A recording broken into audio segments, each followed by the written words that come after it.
안녕하세요. 오늘 열왕기상 15장 한번 읽어볼게요. 느바세 아들 여로보암 왕 18째 해에 아비암이 유다 왕이 되고 예루살렘에서 3년 동안 다스리니라. 그의 어머니 이름은 마아가요 아비샬롬의 딸이더라.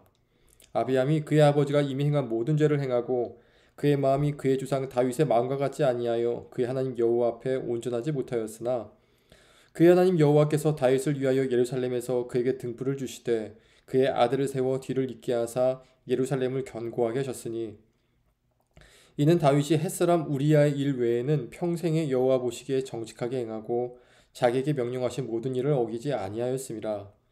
르호보암과 여로보암 사이에 사는 날 동안 전쟁이 있었더니 아비암과 여로보암 사이에도 전쟁이 있으니라.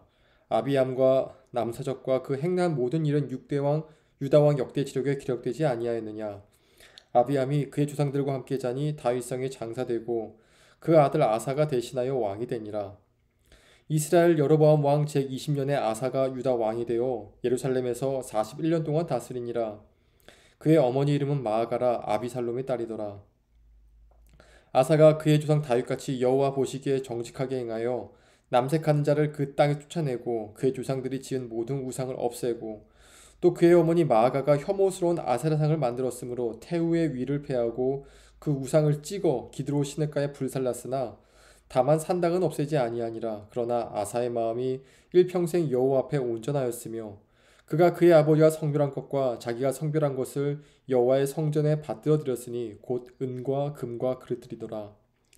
아사와 이스라엘 왕 바아사 사이에 일생 동안 전쟁이 있으니라. 이스라엘 왕 바아사가 유다를 치러 올라가서 라마를 건축하여 사람을 유다 왕 아사와 왕래하지 못하게 하려 한지라. 아사가 여호와의 성전 곳갓에 왕국 곳갓에 남은 은금을 모두 가져다가 그 시나에서에 넘겨주고 다메섹에 거주하고 있는 아람의 왕 헤시온의 손자 다브리몬의 아들 벤하닷에게 보내며 이르되 나와 당신 사이에 약조가 있고 내 아버지와 당신의 아버지 사이에도 있었느니라. 내가 당신에게 은금 예물을 보냈으니 와서 이스라엘의 왕 바하사가 세운 약조를 깨뜨려서 그가 나를 떠나게 하라. 벤하닷이 아사 왕의 말을 듣고 그의 군대 지휘관들을 보내 이스라엘 성읍들을 치되 이온과 단과 아벨 벳마아가가 긴네렛 온 땅과 납달리 온 땅을 쳤더니 바하사가 듣고 라마를 건축한 일을 중단하고 디르사에 거주하니라. 이에 아사 왕이 온 유다에 명령을 내려 한 사람도 무면하지 못하게 하여 바하사가 라마를 건축하던 돌과 제목을 가져오게 하고 그것으로 베냐민의 게바와 미스바를 건축하였더라. 아사의 남은 사적과 모든 권세와 그가 행한 모든 일과 성읍을 건축한 일이 유대왕 역대 지략에 기록되지 아니하였느냐. 그러나 그는 늙음하게 발의 병이 들었더라. 아사가 그의 조상들과 함께 잠에 그의 조상들과 함께 그의 조상 다윗의 성읍에 장사되고 그의 아들 여호사밧이 대신하여 왕이 되니라. 유다의 아사 왕 둘째 해에 여로보암의 아들 나답이 이스라엘 왕이 되어 2년 동안 이스라엘을 다스리니라. 그가 여호와 보시기에 악을 행하되 그의 아버지의 길로 행하며 그가 이스라엘에게 범하게 한 그 죄 중 행한지라. 이에 이사갈 족속 하이야의 아들 바하사가 그를 모반하여 블라스 사람에게 속한 깁돈에게 그를 죽였으니 이는 나답과 온 이스라엘이 깁돈을 세워 싸우고 있었습니다. 유다의 아사왕 셋째 해에 바하사가 나답을 죽이고 대신하여 왕이 되고 왕이 될 때에 여로보암의 온 집을 쳐서 생명 있는 자를 한 사람도 남기지 아니하고 다 멸하였는데 여호와께서 그의 종 실로 사람 아히야를 통하여 하신 말씀과 같이 되었으니 이는 여로보암이 범죄하고 또 이스라엘에게 범죄하게 한 그 죄로 말미암음이며 또 그가 이스라엘 하나님 여호와를 노엽게 한 일 때문이었더라. 나답의 남은 사적과 행한 모든 일은 이스라엘 왕 역대 지략에 기록되지 아니하였느냐. 아사와 이스라엘의 바하사 왕 사이에 일생 동안 전쟁이 있으니라. 유다의 아사 왕 셋째 해에 아이야의 아들 바하사가 디르사에서 모든 이스라엘의 왕이 되어 24년 동안 다스리니라. 바하사가 여호와 보시기에 악을 행하되 여로보암의 길로 행하며 그가 이스라엘에게 범하게 한 그 죄 중에 행하였더라. 유다와 이스라엘 역사 같이 나오는데요. 열왕기에는 역대기는 안 나와요. 역대기는 유다 역사만 나와요. 근데 이스라엘 역사 중에 특징이 뭐냐? 늘 반란이 일어나요. 그러니까 반란이 일어나서 또 죽이고 이렇게 해요. 그러니까 여로보암이 르호보암 반란 일으켜가지고 왕이 되지 않았습니까? 또 그가 죄 중에 거했고요. 그러자 똑같은 일이 반복이 돼요.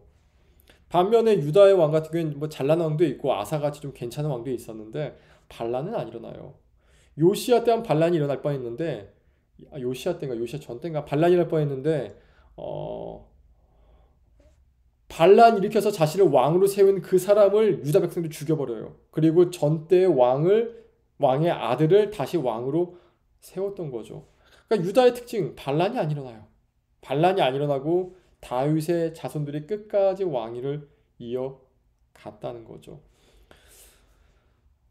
여러분 이게 그 나라의 역사를 보면 반복되는 것들이 있어요. 우리나라는 뭐 당쟁, 뭐 프랑스는 혁명, 뭐 중국은 농민들의 반란. 그것들을 멈춘 나라가 이스라엘 유다였어요. 그러니까 우리가 죄악들을 반복하지 않기 위해서 그것도 인류의 역사의 어떤 슬픈 일들을 반복하지 않기 위해서는요. 그 시작을 하나님부터 나가야 돼요. 가정도 그럴 수 있죠. 우리 가족은 뭐 툭하면 이혼이 나와. 뭐 툭하면 암이 나와. 툭하면 뭐 또 분쟁에 돈 때문에 싸워. 이거 어떻게 끊습니까? 하나님 말씀으로 내가 서 있어야 돼요. 내가 서 있어서 나로부터 믿음의 가정이 시작되게 되는 거죠. 아브라함 보십시오. 아브라함의 아들 아버지 데라는 우상 만드는 사람이었어요. 근데 아브라함은 어떻습니까? 늘 제단 쌓는 사람이었어요. 하나님께 예배드리던 사람. 그러니까 어떻게 되죠? 이삭도 제단 쌓고 야곱도 제단 쌓고 요셉도 제단 쌓고 쭈루루루 제단만 쌓는 인생들. 얼마나 좋습니까? 그러니까 여러분 우리가 이 열왕기상하고 열왕기 하는 역사거든요. 역사를 이렇게 되게 마이크로 매니징해서 보는 게 아니라 크게 봐요. 크게 뭐가 반복되고 있고 크게 어떤 일이 일어나고 있는 것이고. 근데 그 큰 뭉텅이가 주는 유익한 점이 있어요. 우리 인생도 큰 뭉텅이로 볼 수 있지 않습니까? 우리 문생만 아니라 우리 가족도 볼 수 있지 않나요? 그것을 어떻게 끊을 것인가? 믿음으로 시작한다. 하나님 말씀에 순종함으로 시작한다. 그러면 그 큰 뭉텅이가 내가 어떻게 해서는 그 역사의 흐름, 가족의 흐름이 끊어져 버린다. 오늘 주신 말씀 붙잡고 나로 말미암아서 새 가정을 시작하는 은혜가 있길 기원합니다. 기도하겠습니다. 신실하신 하나님, 다윗에게 하신 약속을 지켜가시고 붙잡아 가시니 감사를 드립니다. 아버지 주님 말씀하신 것을 온전히 따라서 살아가게 하시고 아버지 그것을 통하여서 새 일들을 행하게 하여 주시옵소서. 주님의 신실하심을 의지하며 우리 주 예수님 이름으로 기도하였습니다. 아멘. 내일 봅시다.